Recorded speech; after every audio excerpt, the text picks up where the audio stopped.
to take the seminar on sciatic nerve. We'll go with the overview of sciatica. Basically, sciatica is the largest nerve in the body, in your lower limb. Basically, it starts from L4, L5, S1, S2 and S3. I'll just show you the picture. See, it's like this. It's basically the yellow one. It's sciatic nerve. It starts from your lumbar region, L4, L5, S1, S2 and S3. It goes down till your thigh, and in the mid of the thigh it divides into two branches. This branch is called as tibial nerve, and this is a common peroneal nerve. Once again, I'll just show you a clear picture. See, in the middle of the thigh it divides into two branches. This is the tibial nerve, the thick one, more thick one, and the thinnest one, it's a common peroneal nerve. These two nerves, they form again a one branch which is also known as sural nerve. I hope you all are clear with this. Once again, I'll repeat this. This is the largest nerve. Sciatica is the largest nerve in the body, in basically your lower limb. It starts from your lumbar region, which is L4, L5, S1, S2 and S3. It starts from your lower back. It goes from your pelvis to the thigh.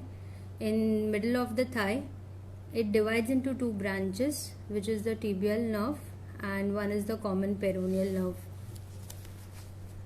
Once again, a clear picture of a tibial nerve and a common peroneal nerve. These two nerves again gives a branch to one nerve which is also known as sural nerve.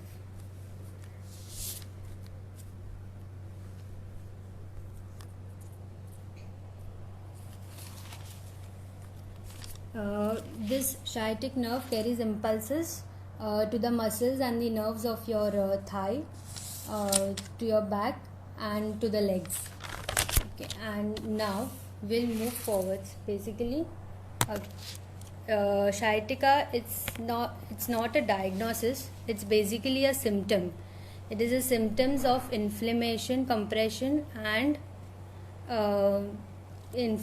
compression of the sciatic nerve, tingling sensations of the sciatic nerve. Now we'll go to the causes. Basically, the causes of the sciatic nerve are herniated disc, spinal stenosis, spondylolisthesis, pregnancy and many other causes. We'll go one by one with this. I'll just show you the picture of herniated disc. The basic cause of the sciatic nerve. Basic cause is herniated disc. Herniated disc is basically a prolapse of the disc, the inner part of the disc, which comes out and it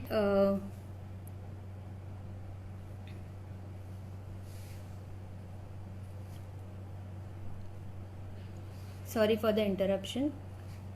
Basically, the inner part of the disc which comes out and it compresses your nerve, sciatic nerve.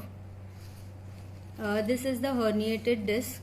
The second cause is spinal stenosis. Spinal stenosis is basically the narrowing of the spinal canal. Can you see this? This is the normal one and this is the narrowing. This narrowing can be of the many reasons. It could be because of the ligament are overgrown, or because of the bony spur, or any of the bulging of the spinal disc. I hope you are getting this. I am repeating again. The herniated disc, which is basically the prolapse of the inner part of the disc, which causes the nerve to get compressed. The second thing is spinal stenosis. spinal canal, which is basically the narrowing of your spinal canal, can be because of n number of reasons, because of ligament overgrown, or because of the your bony spur. Third thing is spondylolisthesis. Spondylolisthesis is basically the forward slipping of your vertebrae, which causes the nerve to get compressed. Okay, the first part was herniated disc, second was spinal stenosis, and third is your spondylolisthesis. I hope you are getting the clear picture of forward slipping of the vertebrae. See, this is your sacral bone. Your L5 bone has shifted forward, and just because of that you get this the nerve to get compressed. The third thing is piriformis syndrome. Piriformis syndrome. This is the piriformis muscle which compresses. The sciatic nerve goes from here, which is compressed by your piriformis muscle. This could be because of the basically the fat wallet, which basically it is put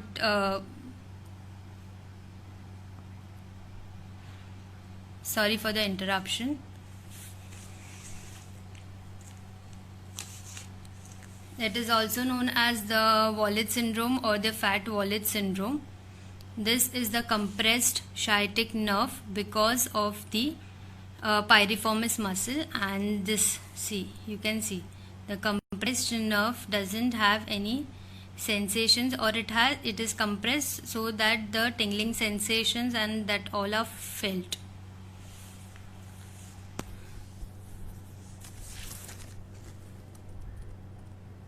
I hope you are getting all these pictures. This is for the herniated disc, this is for the spinal stenosis, this is for the spondylolisthesis, and this is piriformis syndrome. I hope you're all getting the picture. Next thing is pregnancy. The reason could be the weight of the fetus, which causes the leg spasms, or because of the nerve. Others could be infection of the spine or tumors of the spine, could be cauda equina syndrome. These are all causes of the sciatica, which I have explained you. The first one was herniated disc, which is the very main cause, very main cause of the sciatica. Just remember, sciatica, it's not a diagnosis, it is just a symptom. It is a symptom of inflammation.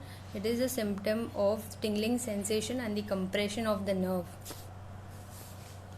The next part will go to the, we have done with the causes. The next part will go with the risk factors. Risk factors could be the age. First is the age. Age plays the main role in sciatica. It's because of the degenerative disease of the vertebrae. Second thing, herniated disc, as I have said that. Third thing will be spinal stenosis, all which we have done in the causes. The second thing could be obesity. Obesity is the weight. Obesity could be the weight which leads to the nerve compression. Third thing could be diabetes. Diabetes plays a very main role. Could be diabetical neuropathy. This thing, there is a less impulses of the nerve, which could lead to sciatica. Basically it's not like that, but this diabetic neuropathy can lead to sciatica. Third thing, occupation of heavy lifting of the weights, or any occupation which is of prolonged sitting in the corporate jobs and all. These are all the risk factors of the sciatica. Third thing will go with the pathophysiology. Pathophysiology, as I have said you, main cause is the herniated disc. Herniated disc have two parts. The intervertebral disc have the two parts, which are annulus fibrosus and nucleus pulposus. I hope the basics are clear with you all. Annulus fibrosus is the outer part, and the inner and the nucleus pulposus is the inner part.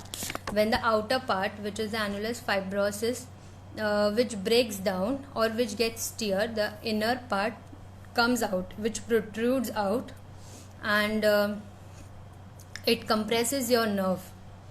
Compression of the nerve, which gives the symptoms. I am again saying you, it gives the symptoms of inflammation, of compression, and of the nerve pain. This is the basic pathophysiology of the sciatic nerve. I'll go with one more slide which I have not shown you. The two parts, the two nerves which I have said you, common peroneal and the tibial nerve, they have some actions. Okay, the common peroneal nerve, the motor actions are dorsiflexion and eversion. The common peroneal nerve have two actions, dorsiflexion of the foot and eversion of the foot, and the tibial nerve have same two actions, plantar flexion and inversion.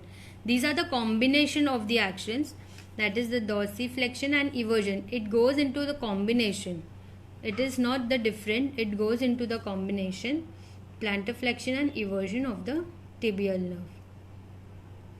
Okay, I hope you all are getting this.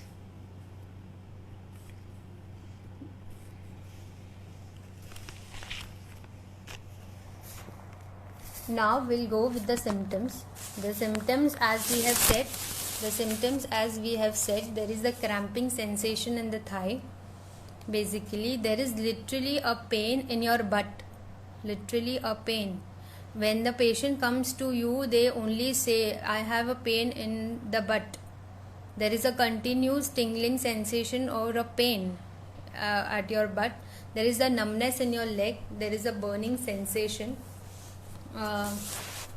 These are the basic symptoms of the sciatic nerve which patients come and tell you.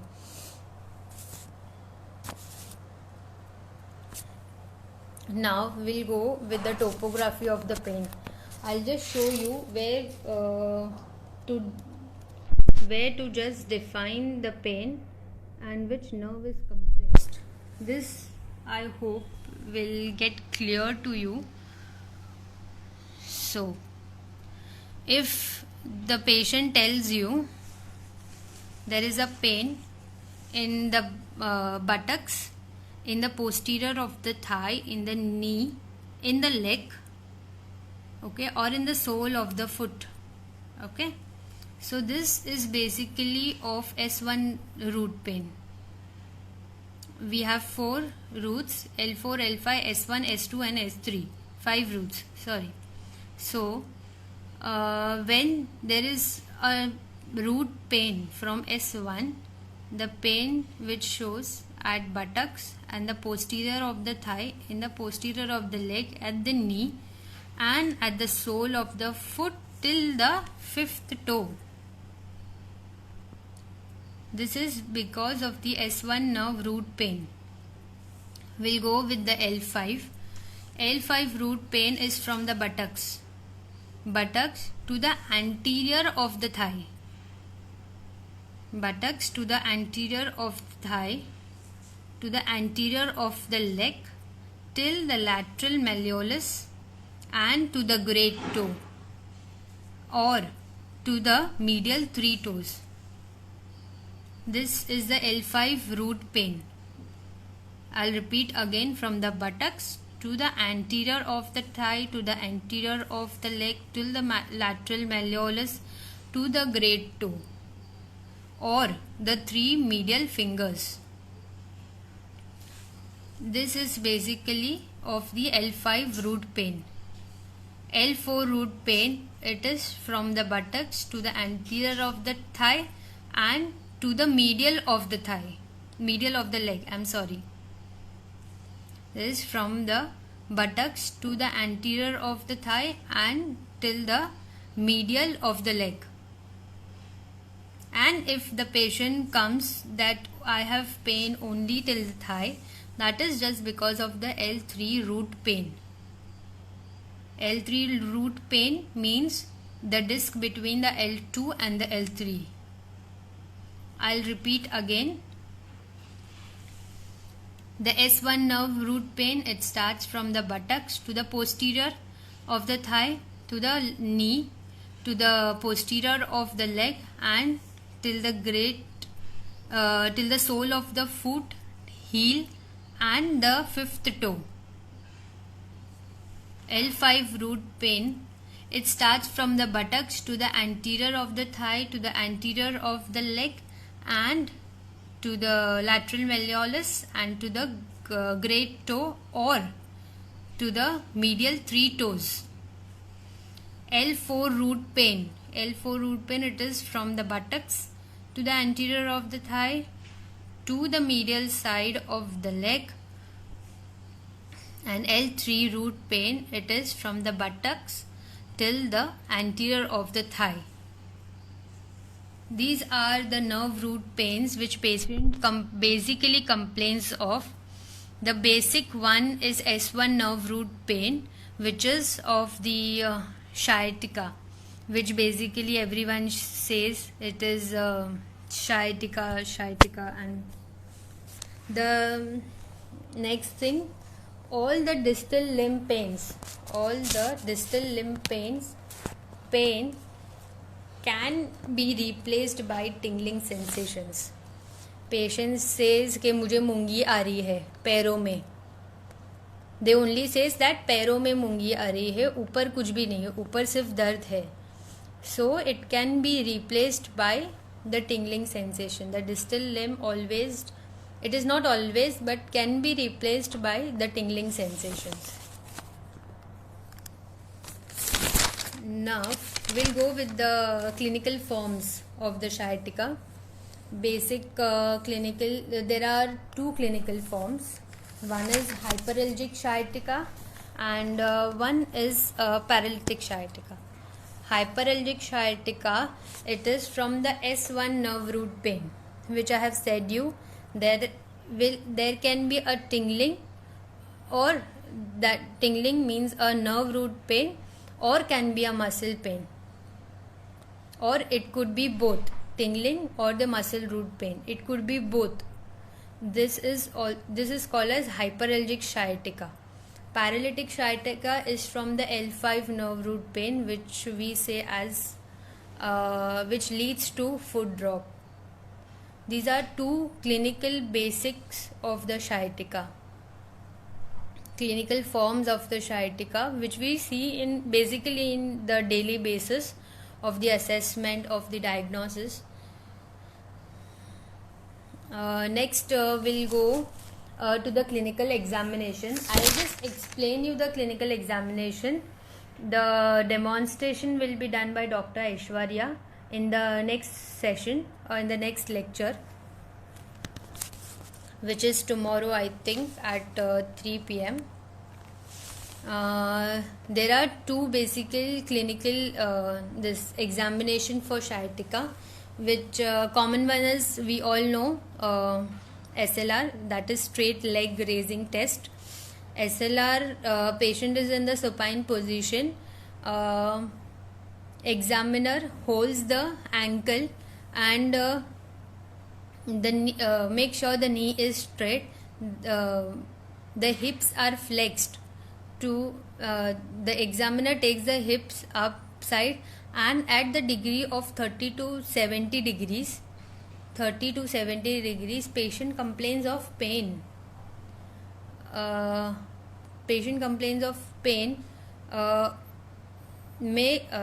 Just make sure you all see this. The pain should be of the same which is patient complaining. Means it is not a stretch pain, but the pain which the patient is complaining of, that should be the pain which results the test is positive. Next thing is Lassik's test. Lassik's test is a modification of SLRT, that is straight leg raising test. The hips and the knee are flexed to 90 degrees. Examiner gradually takes the knee down, which means the examiner gradually extends the knee. There is literally a pain at the back of the thigh and the back of the leg, which means the test is positive for sciatica. I hope you all are getting this. I'll explain again the test. Tests are SLR test and Lassik's test. SLR test is patient is in the supine position. Examiner lifts the leg and between 30 to 70 degrees there is a complaint of pain by the patient, which means the test is positive for the sciatica. Next is the Lassik's test. Lassik's test is the modification of SLRT, which in this the patient hips and knee are flexed to 90 degrees. The examiner will extend the knee. There is pain in the back of the thigh and the back of the leg, which means the test is positive for sciatica.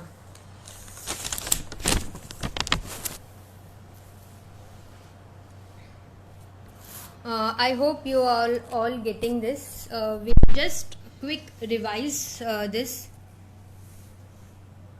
The slides of the test will be shown by Dr. Aishwarya in the next lecture, or else I'll just tell her to put some slides, or she'll perform it for you all in the next lecture.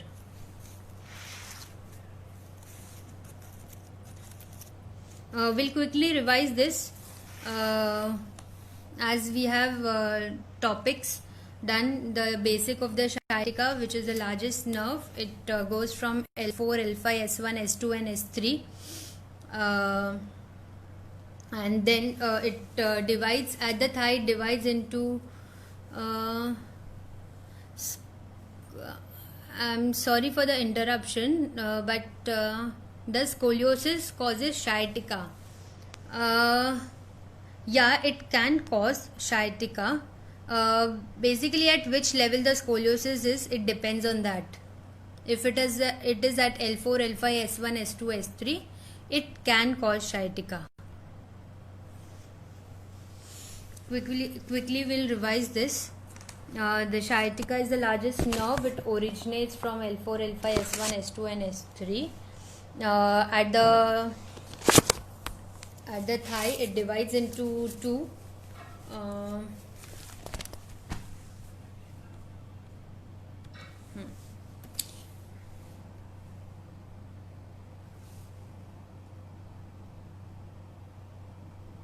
Yes. At the thigh, it divides into two branches, which is the tibial nerve and a common peroneal nerve. The tibial nerve and the common peroneal nerve gives a nerve to one more branch, a branch to one more nerve, to the sural nerve. The common peroneal nerve and the tibial nerve have the motor actions, which are dorsiflexion and eversion for common peroneal nerve, and tibial nerve it is plantarflexion and inversion.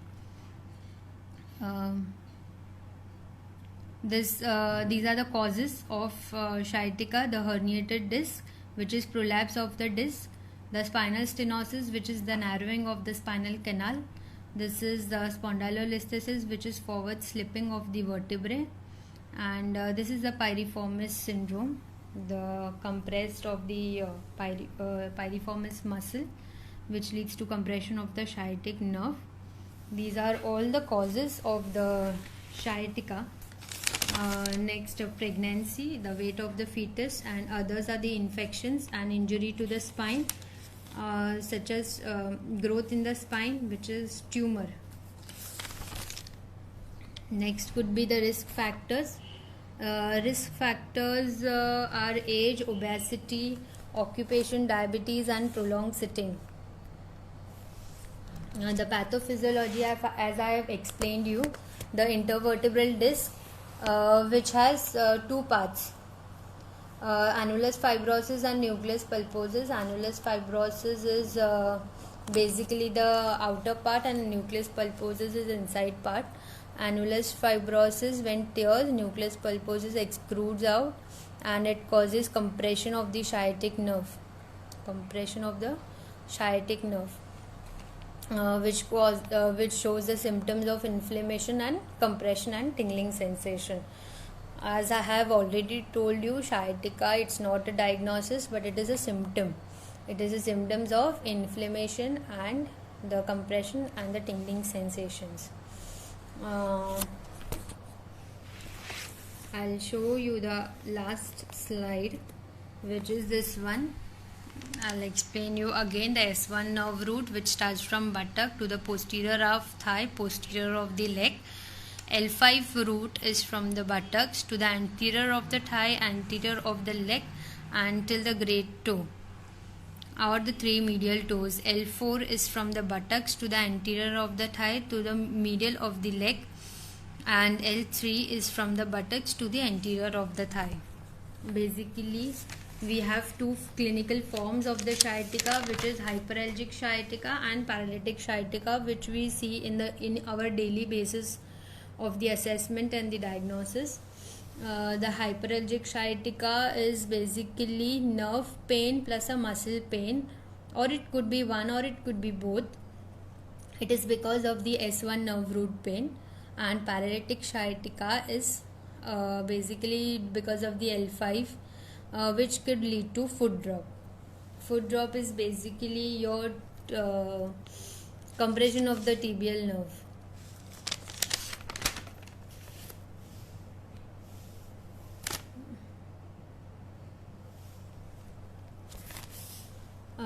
The advices for the sciatica. Basic advices are if you have occupation of prolonged sitting, you have to get up and just walk for a few minutes.